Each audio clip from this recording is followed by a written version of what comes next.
الحمد لله نحمده ونستعينه ونستغفره ونعوذ بالله من شرور أنفسنا ومن سيئات أعمالنا من يهده الله فلا مضل له ومن يضلله فلا هادي له ونشهد أن لا إله إلا الله وحده لا شريك له ونشهد أن سيدنا وسندنا وحبيبنا وحبيب ربنا محمد صلى الله عليه وسلم. أما بعد فأعوذ بالله من الشيطان الرجيم. بسم الله الرحمن الرحيم. الطلاق مرتان فإمساك بمعروف أو تسريح بإحسان ولا يحل لكم أن تأخذوا مما آتيتموهن شيئا إلا أن يخافا ألا يقيما حدود الله فإن خفتم ألا يقيما حدود الله فلا جناح عليهما فيما افتدت به تلك حدود الله فلا تعتدوها ومن يتعد حدود الله فأولئك هم الظالمون. صدق الله العظيم. وقال النبي صلى الله عليه وسلم أبغض الحلال إلى الله الطلاق أو كما قال عليه الصلاة والسلام. اللہ رب العزت نے دین اسلام کے اندر کچھ حدود قائم کی ہیں جنہیں ہم حد کہتے ہیں. اللہ فرماتے ہیں تلک حدود اللہ، یہ اللہ کی حدیں ہیں، فلا تعتدوها، تم ان حدوں کو پار مت کرو. ان حدوں کے اندر ہی رہو گے تو دنیا بھی تمہاری سدھر جائے گی اور آخرت میں بھی اللہ تمہیں کامیابی عطا کریں گے. اب پیغمبر علیہ الصلوۃ والسلام نے اس چیز کو حدیث مبارکہ کے اندر بیان فرمایا. پیغمبر علیہ الصلوۃ والسلام نے فرمایا ان الحلال بین والحرام بین. لوگو خبردار رہو، حلال جو چیزیں ہیں انہیں بھی اللہ نے بیان کر دیا ہے اور جو حرام چیزیں ہیں وہ بھی اللہ کی طرف سے بیان شدہ ہیں، یعنی اللہ نے انہیں بیان کر دی ہے. کوئی چیز اللہ نے تمہیں چھوڑی نہیں، ساری چیزیں اللہ نے قرآن و حدیث کے اندر بیان کر دی. اب فرمایا بعض ایسی چیزیں ہیں جو متشابہات میں سے ہیں، مشتبہ ہیں، یعنی جن کے بارے میں انسان کو شک و شبہ ہوتا ہے آیا یہ حلال ہے یا حرام ہے. پیغمبر علیہ السلام نے فرمایا یہ تین قسم کی چیزیں ہیں، ایک حلال، ایک حرام اور ایک وہ جن کے بارے میں کوئی بیان نہیں. پیغمبر علیہ السلام نے فرمایا ان چیزوں کی مثال ایسی ہے کہ جیسے ایک شخص چرواہا ہے، یعنی بکریاں چرانے والا ہے. وہ کیا کرتے ہیں؟ اپنی بکریوں کی حفاظت کرتے ہیں کس چیز سے؟ لوگوں کی کھیتوں سے. پیغمبر علیہ السلام نے فرمایا الا ان لکل ملک حمن، خبردار لوگوں، ہر ایک بادشاہ کے لیے کیا ہوتی ہے؟ ایک چراگاہ ہوتی ہے. اس کی وہ کیا کرتے ہیں؟ دیکھ بھال کے لیے ارد گرد کچھ نہ کچھ کانٹے وغیرہ لگا دیتے ہیں. اور آگے پیغمبر علیہ السلام نے فرمایا وحم اللہ تعالی، اللہ کی جو چراگاہ ہے وہ کیا ہے؟ محرمات ہے. یعنی جو اللہ نے حرام کردہ چیزیں بیان کی ہیں وہ کیا ہے؟ اللہ کی چراگاہ ہے، اس کے ارد گرد آپ نے بھٹکنا نہیں۔ اگر اس کے ارد گرد بھٹکو گے تو حرام کے اندر پڑ جاؤ گے، جب حرام کے اندر پڑ گئے تو اللہ کی حد کو توڑنے والے ہوگے، تو جب اللہ کی حدوں کو توڑو گے تو اللہ تمہیں کبھی بھی چھوڑے گا نہیں۔ یہ اللہ کی حدود ہیں، اللہ نے حدیں بیان کی ہیں۔ انہی اللہ کی حدود میں ایک حد کیا ہے؟ زنا سے بچو۔ زنا سے کیسے بچو گے؟ نکاح کی صورت میں۔ اب نکاح کا بیان قرآن و حدیث کے اندر آیا، اس کی یہاں پر تفصیل کی اتنی ضرورت نہیں۔ معاملہ جو یہاں پر بیان کرنے کا مقصد ہے وہ طلاق کا ہے۔ یہ بھی اللہ کی طلاق بھی ایک حد ہے۔ سب سے پہلی چیز کہ شریعت نے طلاق کو رکھا کیوں ہے؟ طلاق کے رکھنے کا مقصد کیا ہے؟ اسے سمجھنا نہایت ہی ضروری ہے۔ آج کے معاشرے کے اندر طلاق مذاق بن چکا ہے۔ کیوں؟ مقصد ہی پتہ نہیں۔ طلاق شریعت نے رکھی کیوں ہے؟ تو طلاق کا ایک مقصد ہے، اس لیے شریعت نے طلاق کو نافذ کیا ہے۔ طلاق کا مقصد یہ نہیں کہ صرف اور صرف جدائی ہی ہو، نہ، طلاق کا شریعت کے اندر مقصد یہ ہے کہ احسان کے ساتھ، اچھے طریقے کے ساتھ عورت کو رخصت کیا جائے۔ یہ نکاح اور طلاق یہ صرف میاں اور بیوی کی حد تک نہیں ہوتے، بلکہ ان سے خاندان جڑتے ہیں اور خاندانوں کے اندر جھگڑے پیدا ہوتے ہیں۔ اس وجہ سے اللہ نے فرمایا وَلَا تَنْسَوْا الْفَضْلَ بَيْنَكُمْ، لوگو طلاق اور نکاح کے معاملات چلتے رہیں گے، لیکن ایک چیز کو یاد رکھو وَلَا تَنْسَوْا الْفَضْلَ بَيْنَكُمْ، اپنے درمیان کی فضیلت کو مت بھولو۔ کہ ایک طلاق اور نکاح ہی نہیں بلکہ تمہارے درمیان اور بھی کئی قسم کے رشتے ہیں، رشتوں کو مت بھولو۔ ہمارے ہاں تو طلاق اور نکاح کا کوئی معاملہ چل جائے نا تو ہم پچھلی چیزوں کو چھوڑ دیتے ہیں، آیا میرے ساتھ اس کا تعلق کیسے تھا یا کون سی رشتہ داری ہے، تو فرمایا اسے مت بھولو۔ جو چھوٹی سی بات یعنی طلاق وغیرہ کے معاملے میں اپنی دوسری رشتہ داریوں کو بھول جاتا ہے، وہ انسان کیا ہے؟ اللہ کی نظروں کے اندر گرا ہوا ہے۔ اللہ کی حد ہے نا، تو فرمایا طلاق کو مذاق مت بناؤ۔ اب طلاق جب انسان سے ہو گئی، طلاق انسان نے دے دی، ہم تو اسے معاملات بہت ہی آسان سمجھتے ہیں نا، بار بار دن کے اندر کئی مرتبہ طلاق دے دی اور پھر بیوی پاس رکھ لی۔ لیکن اس چیز کو مد نظر رکھنا چاہیے کہ جب طلاق کے الفاظ زبان سے نکل گئے، طلاق آپ کی ہو گئی، تو بیوی آپ کے اوپر حرام ہے۔ پھر بیوی کو رکھنا گھر کے اندر کسی صورت میں جائز نہیں۔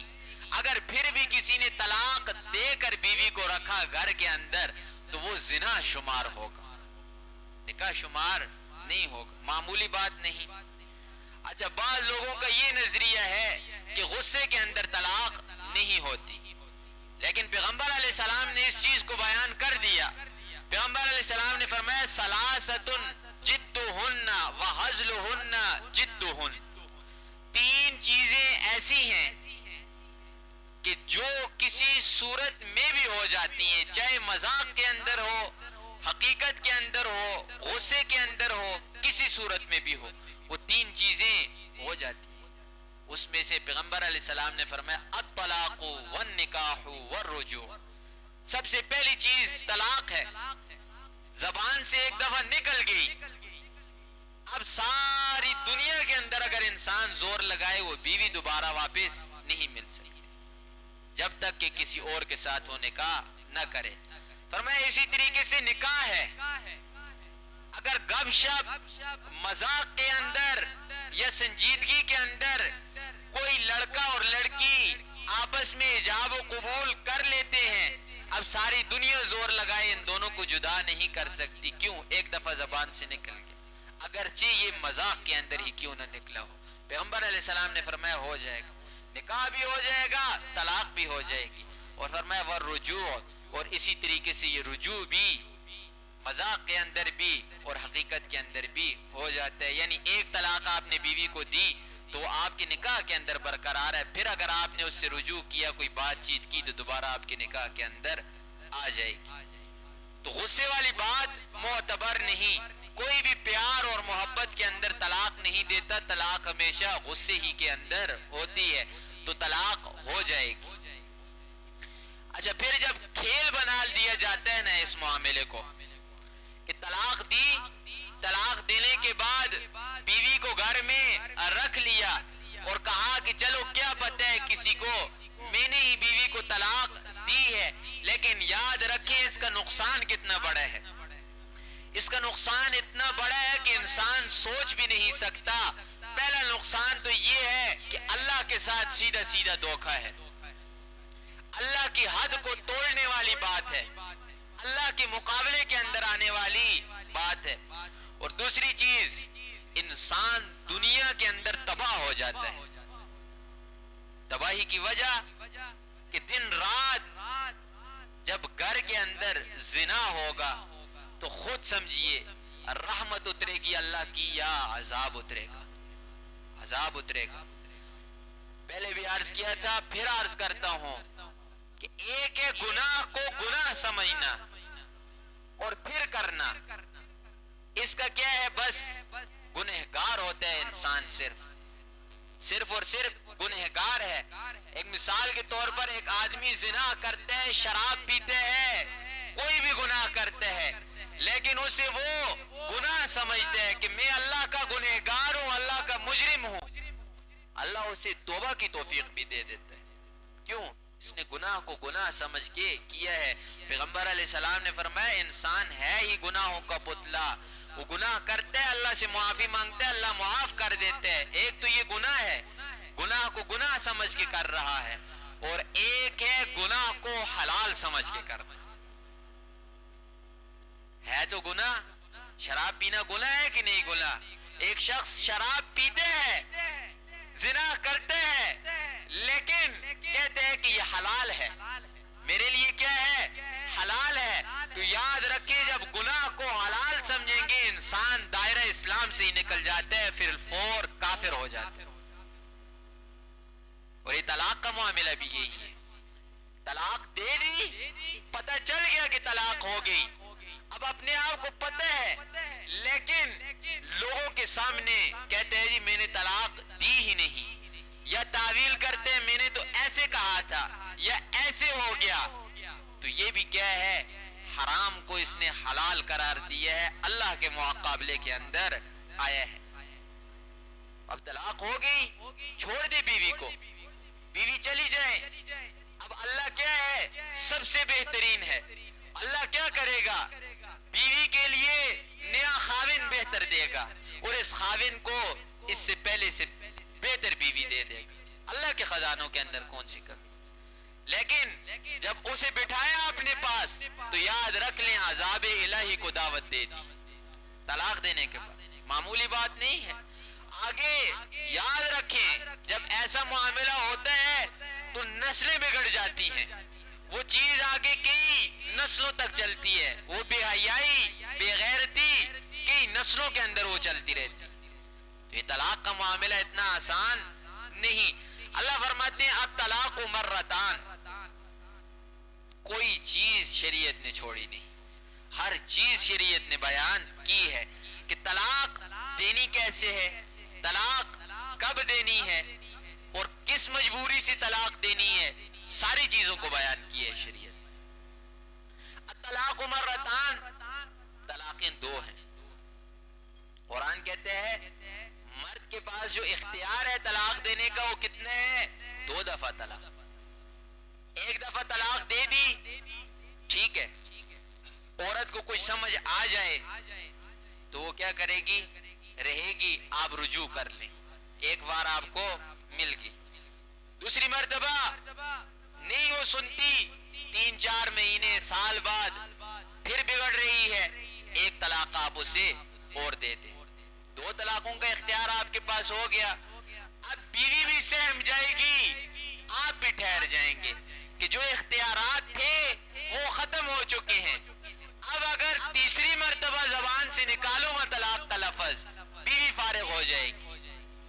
یہ شریعت نے جو طریقہ بتایا ہے اس میں انسانوں کے لیے بھی خیر ہے، تمام کی تمام چیزوں کے اندر، کہ تیسری جو وار ہے یہ ہم نے آپ کو آخری چانس دی ہے، جب آپ نے زبان سے پھر طلاق کا لفظ نکالا بیوی آپ کی چلی جائے گی۔ یہ طریقہ کس نے دیا ہے؟ قرآن نے، کہ الطلاق مرتان، شریعت نے شوہر کو 2 مرتبہ طلاق دینے کا اختیار دیا ہے، تیسری مرتبہ طلاق دے گا بیوی نکاح سے فارغ ہو جائے گی، پھر کوئی دنیا کی طاقت دوبارہ اسے نکاح کے اندر نہیں لائے گی۔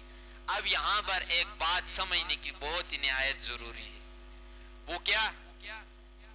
آج کل طلاق دے دی، طلاق دینے کے بعد ایک کاغذ اٹھایا، بازاروں کے اندر گھوما، واپس آیا، جی فلاں مفتی صاحب ہیں، فلاں مولوی صاحب ہیں، انہوں نے کہا ہے طلاق نہیں ہوئی۔ ایک ہے قرآن اور ایک ہے کوئی مولوی اور عالم۔ قرآن کے سامنے کسی کی کوئی حیثیت نہیں، قرآن کے سامنے نہ آپ کی عدالتوں کی کوئی حیثیت ہے اور نہ آپ کی کسی عالم کی کوئی حیثیت ہے، قرآن کے سامنے کسی کی کوئی حیثیت نہیں۔ قرآن کہتے ہیں کہ 3 طلاقیں ہوگی، بیوی آپ سے کیا ہے؟ جدا ہے، وہ تب تک آپ کے لیے حلال نہیں ہوگی کہ جب تک کسی اور کے ساتھ نکاح نہ کرے، نکاح کر کے ادھر طلاق لے کر عدت گزار کے دوبارہ آپ کے ساتھ نکاح کر سکتے، یہ قرآن کہتا ہے۔ اب آپ بات کرتے ہیں نا کہ طلاق نہیں ہوئی، فلاں نے کہا، یہ دور وہ چل رہا ہے جس دور کے بارے میں پیغمبر علیہ السلام نے فرمایا کہ اگر آسمان کے چھت کے نیچے کوئی بری چیز آپ نے دیکھنی ہے یا کوئی برا آدمی آپ نے دیکھنا ہے، وہ کیا ہے؟ علماء سو ہے، یعنی برے عالم اس زمانے میں ملتے ہیں آپ کو، اور ہزاروں کی تعداد میں آپ کو ملتے ہیں، لہذا کبھی بھی ان سے دھوکہ نہیں کھانا۔ اس زمانے میں تو آپ کو سور کھانے کا بھی فتویٰ مل جائے گا کہ سور کیا ہے؟ حلال ہے، پیسہ ہے، جب آپ پیسہ لگائیں گے ہر قسم کا فتویٰ آپ کو مل جائے گا۔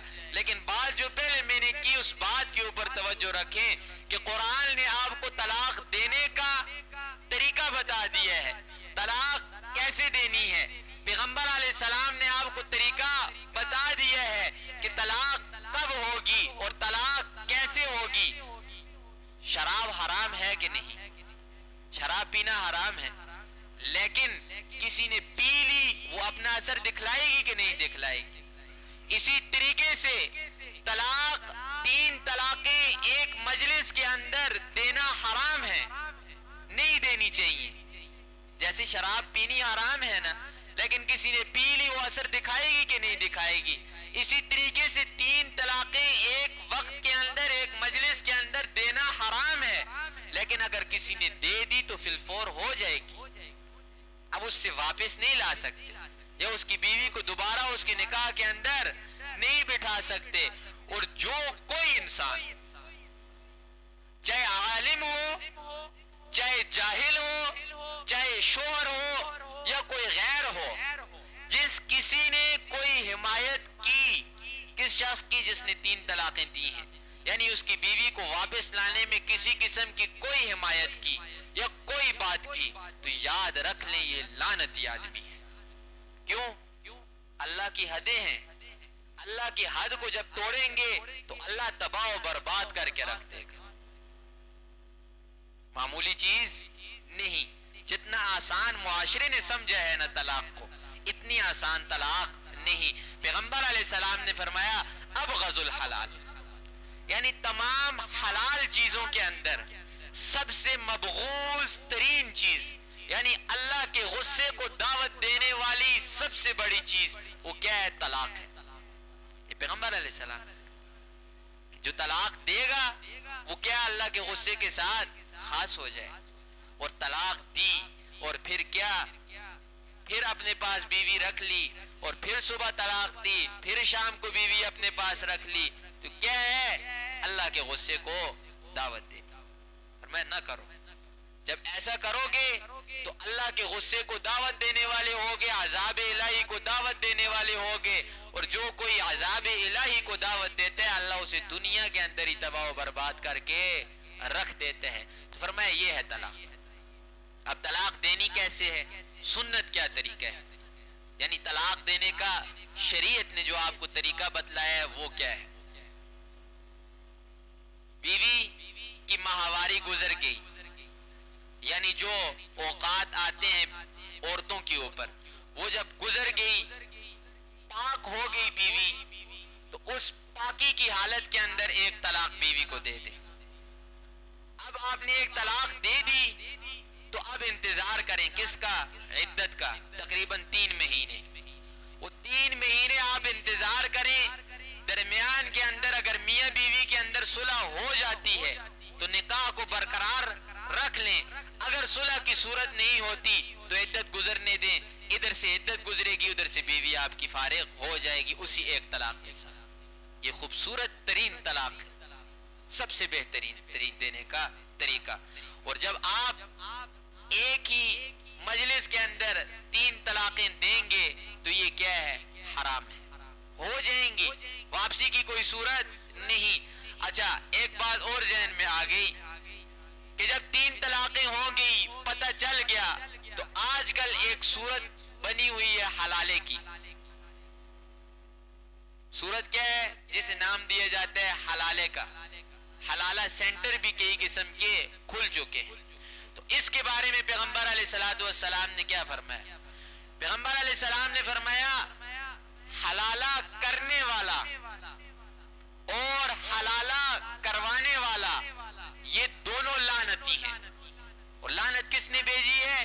پیغمبر علیہ السلام نے لعنت بھیجی ہے.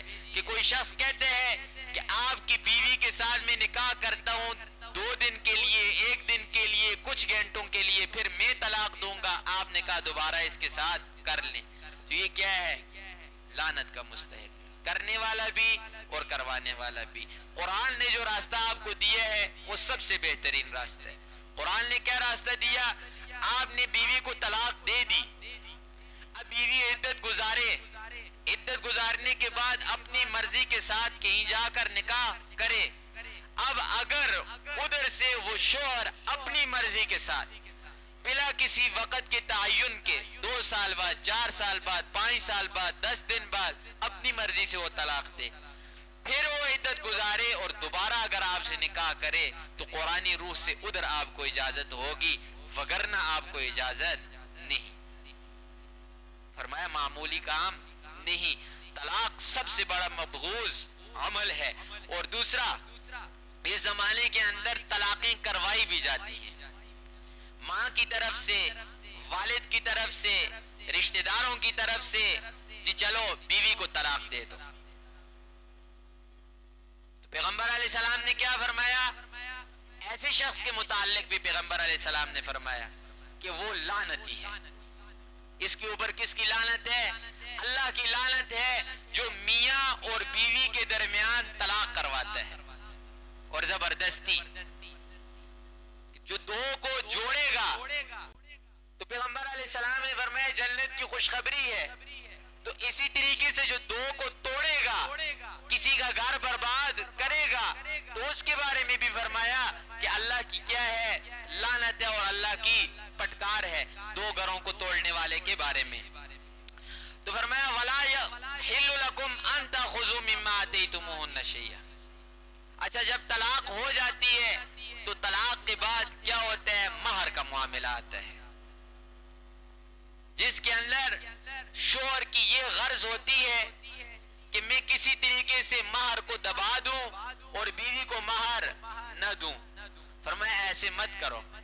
دوسری جگہ پر تو آتا ہے کہ تم نے جب ایک دفعہ تھوک دیا تو اس تھوکے ہوئے کو دوبارہ کیسے چاٹتے ہو، اور جب ایک مرتبہ بیوی کو کچھ دے دیا ہے تو اب طلاق ہونے کے بعد اس کے حق کو دوبارہ چاٹتے کیسے ہو. تو یہ بھی لعنت والا کام ہے کہ بیوی کے مہر کو دبا دے انسان، اور اس کے بارے میں بھی اللہ کی طرف سے سخت پھٹکار آتی ہے اور قیامت والے دن سخت سوال ہوگا۔ اور یہ جو مال ہوتا ہے نا، بیوی کا مال جو دبایا جاتا ہے، تو یہ کبھی بھی انسان کی ضرورت کے اندر نہیں لگتا، اس چیز کو ذہن میں رکھ لیں۔ کیوں؟ یہ مظلوم کا حق ہوتا ہے۔ بیوی کیا ہے؟ مظلوم ہے نا، وہ تو کچھ نہیں کر سکتی۔ اب شوہر کے پاس تو کئی راستے ہیں، بیوی کے پاس تو کوئی راستہ نہیں۔ بیوی نے تو ایک ہی کام کرنا ہے، یہ شوہر کے ظلم برداشت کرنے ہیں، یا اس نے اپنے حق مہر کو چھوڑ کر اس نے کہنا ہے مجھے طلاق دے دو۔ تو جب مظلوم کا حق دبائیں گے تو اللہ کبھی چھوڑے گا نہ۔ پیغمبر علیہ السلام نے کیا فرمایا کہ اللہ کیا کہتے ہیں کہ مظلوم کی دعا میں ہر صورت میں سنتا ہوں، وہ عرش کو چیرتی ہوئی اوپر میری طرف آتی ہے۔ تو اس بیوی کے حق کو بھی انسان پھر کھا نہیں سکتا۔ تو آگے فرمایا اللہ یخاف اللہ یقیم حدود اللہ، اگر تم اللہ کی حدوں کی حفاظت نہیں کر سکتے نا، پھر طلاق والا معاملہ تم آپس میں کر لو، لیکن طلاق کیسے؟ پھر وہی بات، شریعت کے مطابق طلاق۔ تو فرمایا وَمَن يَتَعَدَّ حُدُودَ اللَّهِ فَأُولَٰئِكَ هُمُ الظَّالِمُونَ، جو کوئی اللہ کی حدوں کو توڑے گا اس سے بڑا ظالم کوئی نہیں۔ تو طلاق بھی کیا ہے؟ اللہ کی ایک حد ہے، اسے جو مذاق بنائے گا پھر اللہ اسے دیکھے گا، اللہ اسے دنیا کے اندر تباہ و برباد کر کے رکھ دے گا۔ طلاق صبح شام کی روٹین سے جو دے گا اس کے ساتھ بھی یہی معاملہ ہے، یا طلاق دینے کے بعد بیوی رکھ لی تب بھی یہی معاملہ ہے، یا ناجائز طریقے پر کسی کو طلاق دی، یعنی بیوی کا کوئی قصور نہیں تھا، ویسے لوگوں کے کہنے کے اندر اگر طلاق دے دی، یہ بھی ظلم ہے، یہ بھی لعنت کا کیا ہے؟ مستحق ہے۔ اللہ سے دعا ہے کہ اللہ اپنی حدود کی حفاظت کرنے کی توفیق نصیب فرمائے۔